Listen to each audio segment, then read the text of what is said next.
Good morning student. आज हम third chapter में लीनियर पेयर ऑफ इक्वेशन के बारे में पढ़ेंगे। हिंदी में इसको बोलते हैं रैखिक युग्म समीकरण।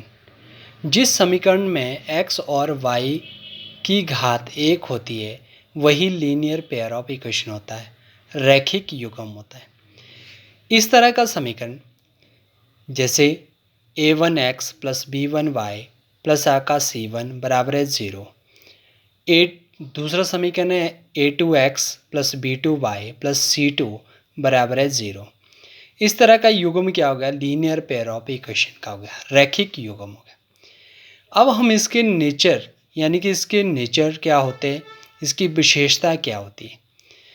जब आपके पास इस तरह का ग्रुप दिया हुआ है तो इसके अंदर आपके जो इसके गुणांक होते हैं यानी कि कोफिशिएंट होते हैं, जैसे x का यहाँ पे a1 है और y का यहाँ पे b1 है और कांस्टेंट आपके पास c1 है।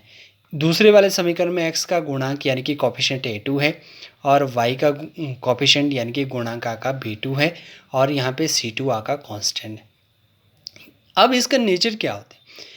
यदि a1 बटे a2 का मान बराबर नहीं है b1 बटे b2 के, तो इस तरह का आगे बस क्या होती है, ये इंटरसेक्टिंग लाइन होती है, प्रतिच्छेदी रेखा होती है, यानी कि ये आपस में क्रॉस करती है, इंटरसेक्ट करती है, एक बिंदु पर इंटरसेक्ट करती है।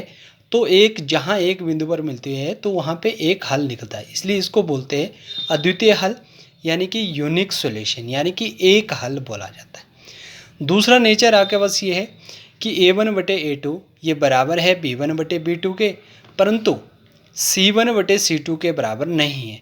तो यदि ऐसा होता है कि पहले दो बराबर और तीसरा वाला बराबर नहीं है तो ये रेखाएं होती है पैरेलल लाइनें, समानांतर रेखाएं।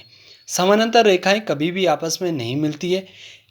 जब आपके पास आपस में नहीं मिलती है तो इनके बीच में कोई भी हल नहीं निकलता है, नो सॉल्यूशन, कोई भी हल नहीं होगा। तीसरी आपके पास है कंडीशन a1 बटे a2 ये बराबर है b1 बटे b2, ये बराबर है c1 बटे c2। तो इस तरह की लाइनें क्या होती है? कॉन्सिडेंट लाइनें होती है, जिनको हम हिंदी में बोलते हैं संपाती रेखा। जब ये लाइनें आपस में मिलती है, जगह जगह मिलती है, जैसे आप इस लाइन को देखिए, इसके ये वाली एक लाइन है, इसके ऊपर दूसरी एक लाइन जा रही है, यानी कि इनका पथ एक है, एक ही रास्ता है। यहाँ भी आपका बस इस तरह की है, एक ये लाइन है, इसके ऊपर दूसरी लाइन यहाँ तक जा रही है, एक पथ है। तो ये लाइनें जगह जगह मिलेगी, तो इसलिए इनके बीच में क्या रहेगा? अनेक हल रहेगा, मैनी सॉल्यूशन रहेगा। अब कुछ क्वेश्चन ले लेते हैं। जैसे यहाँ पे क्वेश्चन दिया है, क्वेश्चन मैंने बनाया है इस तरह का कि गिव द नेचर, आपको क्या बताना है? नेचर बताना है और and the solution of the given pair. आप दिए हुए समीकरणों की क्या बताओ? विशेषता बताओ, दिए हुए समीकरणों की विशेषता, और ये बताइए कि उनका हल के बारे में बताएं कि किस तरह का हल है। ये है समीकरण दिया है 7x जमा 3y बराबर है 3, और दूसरा समीकरण है 2x माइनस 2y बराबर है 4। ये एक ग्रुप दिया है। यदि यहाँ पे देखें तो a1 का जो मान है वो 7 है, b1 का मान 3 है और c1 का मान 1 है, c1 का मान 3 है। a2 का मान 2 है, b2 का मान माइनस का 2 है और c2 का मान 4 है। यहाँ पे a1 बटे a2 का मान निकाला तो कितना हो गया? 7 बटे 2 हो गया। b1 बटे b2 का मान निकाला तो कितना आ जाएगा? 3 बटे माइनस का 2 आ जाएगा। c1 बटे c2 का मान निकाला तो कितना हो गया? तो हो गया 3 बटे 4। ठीक है जी।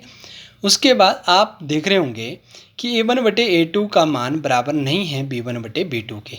इसका मतलब ये क्या होगी? इंटरसेक्टिंग लाइन होगी, प्रतिच्छेदी रेखा होगी। और इस तरह का जो आपके पास होगा, इसके लिए क्या आएगा? यानी कि यूनिक सॉल्यूशन होगा, अद्वितीय हल होगा। आप इस चीज़ को देख सकते हो कि जब आपके पास ये वाली स्थिति आती है तो इस स्थिति में आपके पास क्या बन जाता है? प्रतिच्छेदी रेखा इनके एक जगह में मिलते हैं। अब बात कर लेते हैं दूसरे एक समीकरण लेते हैं। ये है 5x माइनस 6y बराबर है 7, 10x माइनस आका 12y बराबर है 4।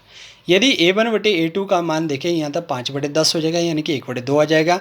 और b1 बटे b2 का मान देखें तो 6 बटे आपके पास कितना हो जाएगा? 12, यानी कि a भी 1 बटे 2 हो गया। c1 बटे c2 का मान निकाला तो 7 बटे 4 है। तो यहाँ पे क्या बन रहा है? यहाँ बड़ा a1 बटे a2 ये बराबर है b1 बटे b2, परंतु आका c1 बटे c2 के बराबर नहीं है। तो ये क्या है? समानांतर रेखाएं और पैरेलल लाइन है तो कोई भी हल नहीं निकलेगा। तो मैंने आपको ये समझाया था ये वाला, तो ये दे रहा है पैरेलल लाइन।